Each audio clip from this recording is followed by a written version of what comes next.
జన్మాల్లో ఒక్క గురువుని దర్శిస్తే మహాభాగ్యం అని నేను తెలుసుకుంటాను. అలాంటిది మీకు అంతమంది గురువులు ఎలా కనిపించారో మరి. ఇప్పుడు ఎలా ఉందంటే భగవద్గీతలో 2 అధ్యాయాలు లేదు ఒక పుస్తకంలో 2 పేజీలు చదివి గురు అయ్యే వారి గురించి మాట్లాడితే అది వేరు. కొంతమంది గురువులు మీ సమస్యలని మేము తీరుస్తాము అంటారు. మన దేశంలో అయితే మీ సమస్యలన్నీ నాకు ఇచ్చేయండి, నేనే చూసుకుంటాను అంటారు. మీ జీవితాలే వాళ్ళు జీవించేస్తారు. మీకు ఈ సినిమాలకు పోయి చాలా అలవాటు అయిపోయిందండి. మీరు సినిమాకి పోయి కూర్చుంటే అక్కడ ఎన్టీ రామారావు గారే వాళ్ళే పాడతారు, వాళ్ళే ఆడతారు, వాళ్ళే ఫైట్ చేస్తారు, వాళ్ళే లవ్ చేస్తారు, వాళ్ళే అంతా చేసేస్తారు. మీరు అంధకారంలో కూర్చొని వచ్చేస్తే అంత జరిగినలాగా మీకు తెలుస్తుంది. ఒక గురువు దగ్గర పోయేదంటే ఇలాగ తెలుసుకున్నారు, మీరు సినిమాకి పోయేలాగా అని తెలుసుకున్నారు అని తెలుసుకుంటున్నాను నేను. మన దేశంలో చాలా గురువులు మిమ్మల్ని అందరినీ బాగా దీవిస్తూనే వచ్చినారు. కానీ ఇంత దీవించినాలో కూడా మన దేశంలో సగానికి పై మనుషులకి తిండి గతి లేదు. ఒక మామూలు మనిషిగా కూడా బ్రతికలేకపోతున్నారు.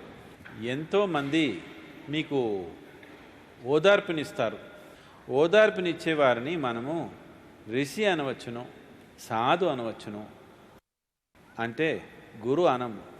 ఒక సామాన్య మనిషికి ఋషికి భేదం ఏంటంటే ఓ ఋషి అనేవాడు ఎప్పుడూ ఆహ్లాదంగా ఉంటాడు.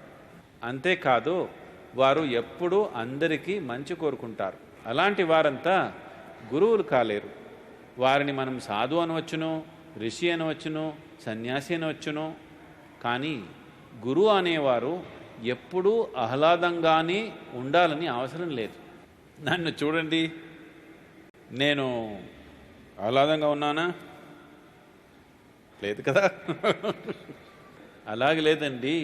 లోపల ఆహ్లాదంగా ఉంటే కూడా బయట మనం ఏం పని పెట్టుకుంటున్నాం ఇప్పుడు ఆ పనికి ఎలాగ ఉండాలో అలాగ ఉంటే కదా ఏదైనా పని చేయొచ్చు మనము.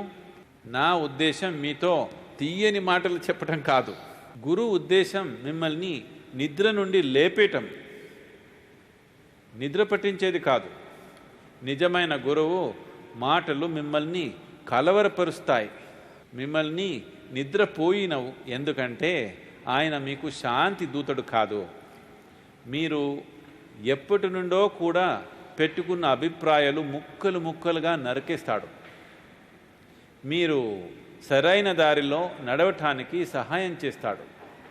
ఓదార్పు అనేది సమాజంలో బ్రతికేదానికి ఉపయోగంగా ఉండొచ్చు.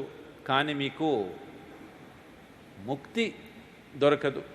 మీకు ఓదార్పే కావాలంటే మీకెందుకు ఒక గురువు కోసం మీరు వెతకకూడదు. మీరు నిజంగా మేలుకోవాలి అంటేనే గురువు కోసం వెతకవాలి.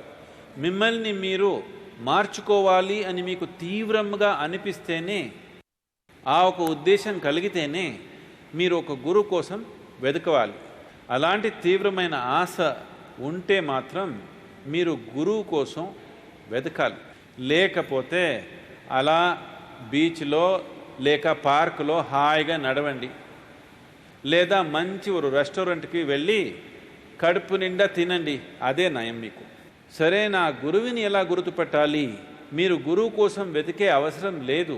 మీలోని ఉన్న ఆశ అంటే నా జీవితానికి మూలమైన నిజాన్ని నేను అనుభవించాలి అనే ఆశ మీరు తీవ్రపరుచుకోవాలి. మీ అజ్ఞానంతో మీ లోపల మీకు ఒక తీవ్రమైన బాధ వస్తే గురువు తానే వస్తాడు.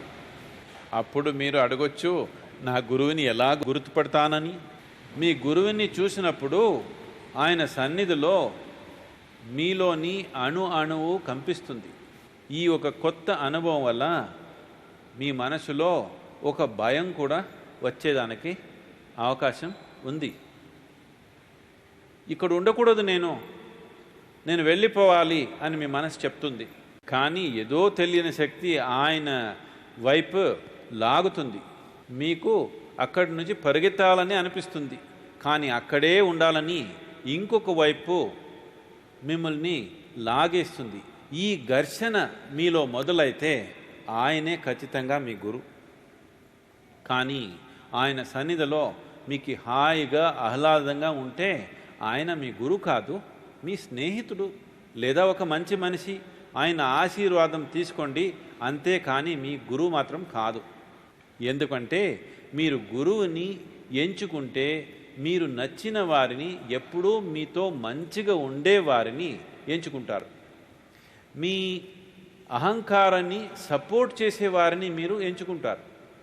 దెబ్బతీసే వారిని మీరు ఎంచుకోరు. మీ అహంకారానికి పోషించే వారినే మీరు ఇష్టపడతారు. గురువు కూడా మీ అహంకారాన్ని పెంచితే వాడు ఏమికి పనికిరాని గురువు కదా. ఆయనతో ఉన్నప్పుడు మీ అహంకారం బెదిరిపోయినాలు కూడా మీకు అక్కడే ఉండాలి అని అనిపిస్తే ఆయన మీ గురువు.